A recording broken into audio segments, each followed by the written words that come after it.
Everyone, welcome back to today's video. So guys, आज की video होने वाली है बहुत ही ज्यादा इंपॉर्टेंट, जो कि है हमारे पास एक बहुत ही क्रूशियल टॉपिक पे, जो कि आजकल बहुत ज्यादा ट्रेंडिंग में है। तो गाइस, आज की वीडियो होने वाली है फॉरेक्स ट्रेडिंग के ब्रोकर के ऊपर। तो हाँ गाइस, आप देख सकते होंगे कि हमारे पास इंडियंस काफी ज्यादा अट्रैक्ट हो रहे हैं फॉरेक्स ट्रेडिंग के ऊपर। तो इस टॉपिक पे वीडियो बनाना बहुत ही ज्यादा इंपॉर्टेंट हो गया था। तो गाइस, अगर हम कोई भी यहाँ पे अपॉर्चुनिटीज वगैरह देखते हैं अगर फॉरेक्स ट्रेडिंग में, तो सबसे पहले अगर हमें इन्वेस्ट करना हो वहाँ पे, तो हमें एक ब्रोकर चाहिए होता है जिसके थ्रू हम वहाँ पे इन्वेस्ट कर सके। तो बस ब्रोकर में कौन कौन से हमारे पास बहुत चीजें हैं जिन्हें हमें ध्यान में रखनी चाहिए। तो मैंने आपके लिए दो चीजें यहाँ पे ढूंढ के रखी है, बहुत इंपॉर्टेंट है, जो कि हमें फॉरेक्स ट्रेडर के ब्रोकर में यहाँ पे देखनी चाहिए। तो सबसे पहली चीज है जो हिडन फी स्ट्रक्चर होता है, वो देखना बहुत जरूरी है। काफी सारे जो ब्रोकर्स होते हैं, काफी सारे जो वहाँ पे जैसे सेल करते हैं या फिर बाय करते हैं, हमें हिडन फी यहाँ पे लगा के वो दे देते हैं। जैसे कि आपके प्रॉफिट्स आए तो प्रॉफिट्स में से तो आधे से ज्यादा आपका जो प्रॉफिट है उनकी कमीशन में ही चला जाता है, जो कि वो उसे हिडन फी के नाम से बोलते हैं। तो गाइस, मेक श्योर कि जो ब्रोकर है आपको उसका सभी का फी स्ट्रक्चर आपको पता होना चाहिए, बिल्कुल ट्रांसपेरेंसी होनी चाहिए आपके ब्रोकरेज में। अगर मैं और चीजों के बारे में बात करूं तो सेकंड चीज हमारे पास जो है, हमारे पास यूजर इंटरफेस। ब्रोकर का यूजर इंटरफेस कैसा है, कैसा उसका कस्टमर सपोर्ट है, कैसे कैसे वो हमारी प्रॉब्लम्स को यहाँ पे सॉल्व करता है, कैसे कैसे वो अपने प्रीवियस क्लाइंट्स के थ्रू यहाँ पे वो चीजें इससे उनसे इंटरफेस और उनसे इंटरेक्ट कैसे करता है, कैसी कैसी हमें प्रॉफिट्स वगैरह काफी सारी चीजें, हमें ट्रांसपेरेंसी कितनी है उसमें, वो सारी चीजें हमें देखनी चाहिए यूजर इंटरफेस में। तो मेक श्योर जब भी आप अपना ब्रोकर चूज करें, एक यूजर इंटरफेस अच्छा होना बहुत ज्यादा जरूरी है।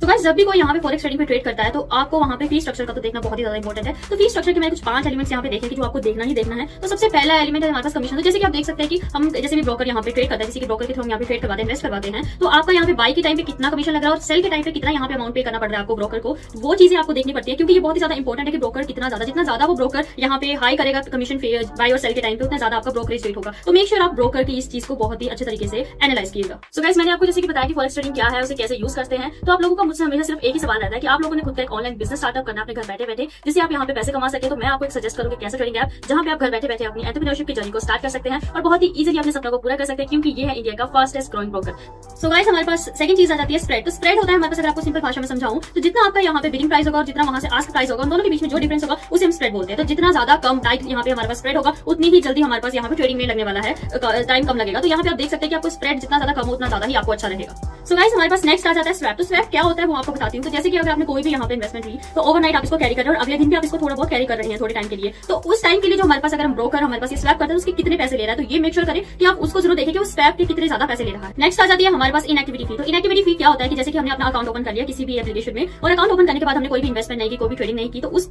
अमाउंट पे जो कि हमारे पास टाइम रहेगा, कोई अकाउंट ओपनिंग के बाद जहां हम ट्रेडिंग नहीं कर रहे हैं, इन्वेस्टमेंट नहीं कर रहे हैं, तो उस टाइम के लिए कितना चार्ज हमें ब्रोकर डालता है कि आप ट्रेडिंग नहीं कर रहे हैं, तो उतना चार्ज आपको फी पे करना पड़ेगा। तो मेक श्योर कि आप वो वाली ट्रेडिंग का जो हमारे पास चार्ज है, बिल्कुल इनएक्टिविटी फी, वो बिल्कुल ना के बराबर होनी चाहिए, बहुत ही ज्यादा कम होनी चाहिए। तो मेक श्योर आप वहां पे देखें, क्योंकि अगर आप जितना ज्यादा कम हमारे पास यहाँ पे होगा या ना के बराबर हमारे पास चार्ज होगा, तो उतनी ज्यादा ही हमारे पास ट्रेडिंग जर्नी हमारे पास वो होगी जो ईजी होगी। तो गाइस, लास्ट है हमारे पास विड्रॉल फी। तो विड्रॉल फी का होना बहुत ही ज्यादा जरूरी है, जो कि बिल्कुल कम होनी चाहिए। अगर आपकी मान लो सारी इन्वेस्टमेंट ट्रेडिंग भी आपने कर लिया, अकाउंट भी आपने ओपन कर लिया, काफी सारी फीस वगैरह सब कुछ हो गया, एंड में अगर आप कुछ पैसे अपने अकाउंट से निकालना चाहेंगे, अपने ट्रेडिंग के जो आपने जीते हैं, प्रॉफिट वगैरह किया हुआ है, वो अपना विड्रॉल करना चाहेंगे, तो मेक श्योर कि आप जहां से विड्रॉल कर रहे हैं वहां पे कम से कम फी हो, क्योंकि आपके प्रॉफिट पे यहाँ पे बिल्कुल फर्क नहीं पड़ना चाहिए। आप मेक श्योर करें कि जहां पे हमारे पास बिल्कुल कम से कम फी हो, वही ज्यादा ब्रोकर हमें बिल्कुल बेनिफिट देगा, उससे हमारे प्रॉफिट में कोई भी ज्यादा यहाँ पे नुकसान आने वाला नहीं है। तो मेक श्योर आप विड्रॉल फी की तरफ ध्यान दें और मेक श्योर कि आप इन सारी चीजों की, मैंने आपको हिडन फीस के बारे में बताया, इन 5 के बारे में बिल्कुल अच्छे तरीके से यहाँ पे करें। अगर आपने इन 5 तरीकों में यहाँ पे ध्यान दे दिया, तो आपकी ट्रेडिंग जर्नी बहुत ही ज्यादा आसान होने वाली है। अगर आप भी अपने एसेट्स और अपने पोर्टफोलियो को बढ़ाना चाहते हैं, तो आपको लिंक डिस्क्रिप्शन में मिल जाएगा। आप यहाँ पे लिंक डिस्क्रिप्शन में दिए गए, आप इसको ओपन कर लेना, इसके बाद यहाँ पे अपनी ट्रेडिंग जर्नी स्टार्ट कर लेनी है। तो थैंक यू फॉर वॉचिंग।